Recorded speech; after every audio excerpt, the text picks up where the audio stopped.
Hey guys, Thomas Snake River Base. I want to talk a little bit more about free fall skills developed in the skydiving environment. Specifically, I want to talk about tracking.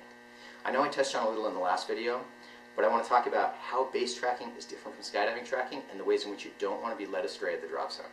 In general, skydivers track for slowest fall rate.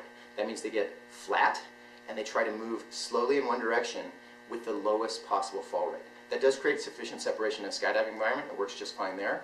But in a base environment, we want to track for best glide angle. It doesn't matter how slow or fast you're falling. What you want to do is move as far away from the cliff as you can in the distance you have of altitude. That means best glide angle is a lot more important for us than best fall rate. In order to practice that in the skydiving environment, throw your pro track away and get yourself something like a fly sight or a GPS receiver so that you can track the actual glide angle that you're tracking at and use that. It may help to get coaching from someone who's a good base tracker. Be aware that a lot of the coaching available in the skydiving environment at drop zones is not particularly useful for this.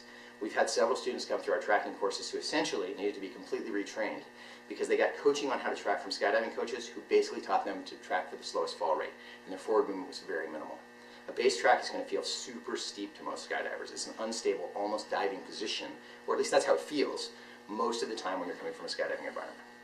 The other thing that you should do as early as possible, meaning within your first couple hundred skydives that you plan on getting into big wall jumping soon, is start looking at a tracking suit and learn to track with the tracking suit.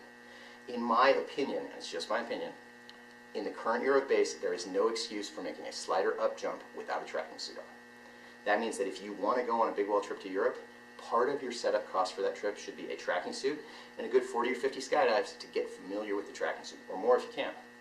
Because the tracking suit will make your first big wall trip more safe, more fun, and more free fall for your dollar.